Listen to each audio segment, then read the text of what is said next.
มาสูงพี่น้องตั้งเสียงมาสูงเนาะถ้าเป็นวันแคมป์ดีเฮ Have a wonderful day ถ้าเขาได้รู้เนี่ยเนอธรรมะจำลิกไตปันมาพื้นมาภายใต้พระมาดาเนอจำย้อนกันปลุกสามตอนข้อ1-16ต่อเยซูสอนนิโคดิมัสย้ำมือนั้นที่นั่นในมีกลใจคือผาริเซโกหนึ่งอันจือมันห้องว่านิโคดิมัสนายเมื่อขึ้นหนึ่งนั้นมันมาจู่เจ้าเยซูเสลาดว่าสารละไปเขาหูลงว่าเมื่อเจ้าในเป็นคู่หมอสอนอันลูกที่พระเจ้ามาไหนตัวมีก็เลยที่จังเฮ็ดผังห่างหลากหลายหลียองอันเมื่อเจ้าเฮ็ดอยู่เจอในนั่นไรทางชื่อว่าพระเจ้ามีอยู่จอมมันไหวปอไหนเด้ว่าหนังไหนเมื่อตอบขึ้นนั่นเจ้าเยซูปืนเผาออกกว่าว่าหนังไหนเกาลัดเมื่อมันตรามันในจมีเผยที่จังหันเมืองหอคำพระเจ้าไรสังเจอมันไรเกิดมาขึ้นยาวนั้นในกุนก็ปดเทายาวในที่จังเกิดมาขึ้นเลยจึงหนังฮือค้านี่ก็ที่มาทำหนังไหนสิว่า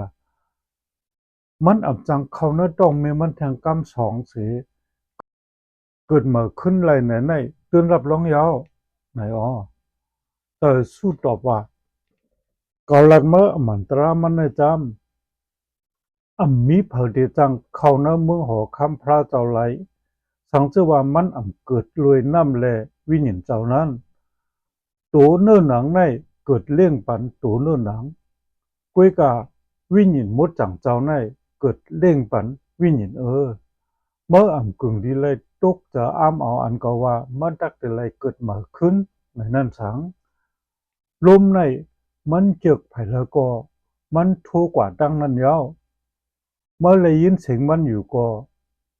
เมื่อจังลาดว่ามันลูกตั้งเหลิมโทรมาเสทำตึกทั่วกว่าตั้งเลยอยู่ในนั้นไรละพ้นก็เกิดรวยวิ่งมุดจังเจ้ากูก็ในก็ต่อเหมือนนั้นหนังเก่าเย้าว่าไหนอันในที่คือจังเป็นเลขาในเสนิกติมันในธรรมวันของนายเย้าสุลาดว่าเมื่อเป็นคู่หมอสอนกุนเคยอิสราเอลเขาเสมายังป่องแจงเลี้ยงจะลองเจ้าในฮือเกาลัดเมื่อมันตรามันในจำเฮาลัดออกอันเฮาหู้เลยเฮาขำสักเสอันเฮาไหลหันมานั่นยาวกวยกาสูกุนเมืองเจอในหับขอขำสักเสเฮาเกาลัดปันสูลองเครื่องเปิงเนลินเมืองเจอนั่นยาวก็สูยุ่มเพราะเกาลัดปันสูลองเครื่องเปิงเมืองกลางเฮานั่นไหนสูเดเฮ็ดหือยุ่งหลาไหนมีเผอก็เลยต้อนยำไรเขาเนื้อเมืองกลางเฮาแป่งเลอเสก็อันลูกเมืองกลางเฮามาก็เป็นลูกใจกุนก็ในมือหนังมูเสยุกต่างไว้งูตัวหนึ่งเนื้อป่าหัดใช้แห่งลงนั่นลูกใจกุนก็ในก็ตักโหลไลขามยุกต่างขึ้นปันผู้หนัง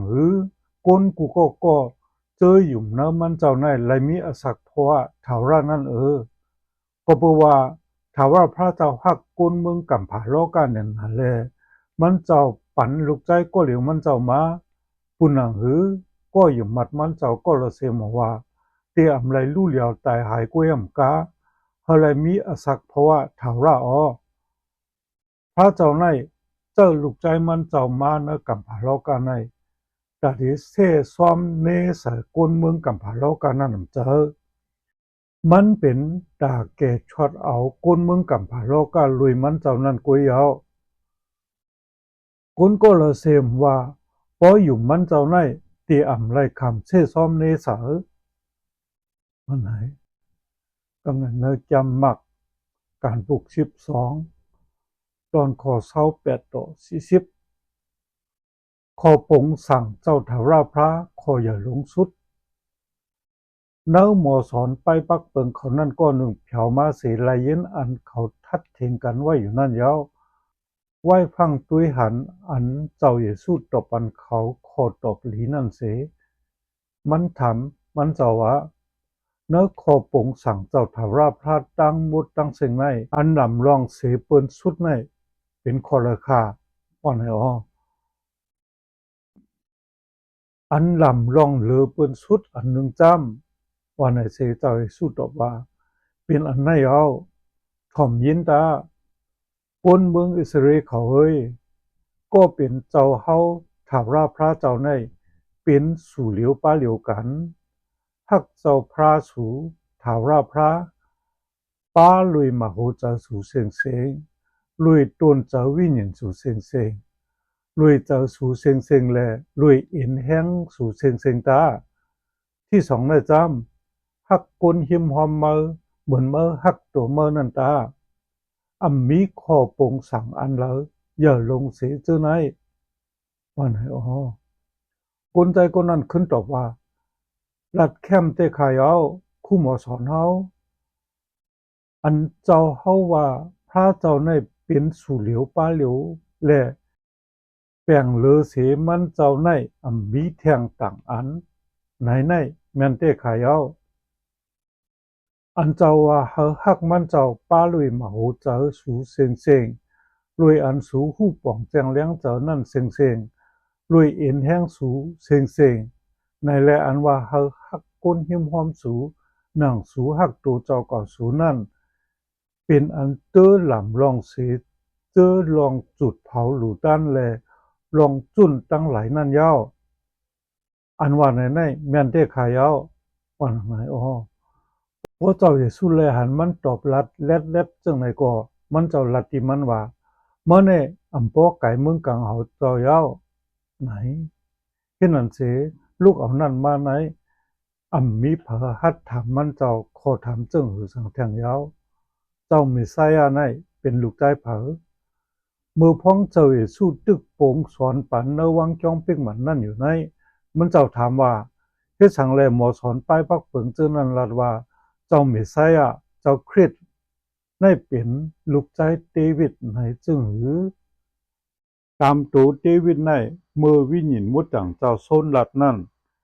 ปุนเผาไว้ว่าเจ้าถาราพระลัดดีเจ้าเฮาว่านั่งที่ไผ่ขวาเก่าในไว้หั่นดอกเก่าเอาผู้เข็นมาเจ้านั่นไว้ตีเต่าตินมานั่นตาว่าหนังไรเอาตามตัวเดวิดในห้องมั่นใจว่าเจ้าเฮาไหนป้อนไหนมันเตที่ถือเป็นลูกใจมันไหลเจ้าเยซูทำว่าไหนเอาผงก้นกึ้นหลงนั่นถ่อมอันมันเจ้าลัดนั่นเสเจ้าซื้อไว้อยู่เย้าขอปันสติเหนือหมอสอนไปปักเปิงขอเมื่อมันเจ้าปงสอนปันนั่นเจ้าเยซูว่าเปิดด้วยหมอสอนไปปักเปิงเจ้านั่นลีดาเขาเกี่ยวนุงโคพาไม้โดปิวยุงเลไปกว่าไปมาสิแลเฮาเปิ้นนับยามเสตรงตักเขาเนื้อกลางกัดเจ้านั่นเสียมกากว่านั่งต่างนั่งลำลองเลอเปิ้นสุดที่นักตลอดพอตรานั่นแหละห้องที่เปิ้นยุกยองที่ป้อยตาเข้าคำแขกที่นั่นเขาในกินจิกดอกจอกขึ้นใหม่ๆตั้งหลายเสแต่เดเนเปิ้นในเขาสู้ต้องยาวก้นเจอไหนที่ไรคำต่ำมันเฮาจำยาววันหนังไหน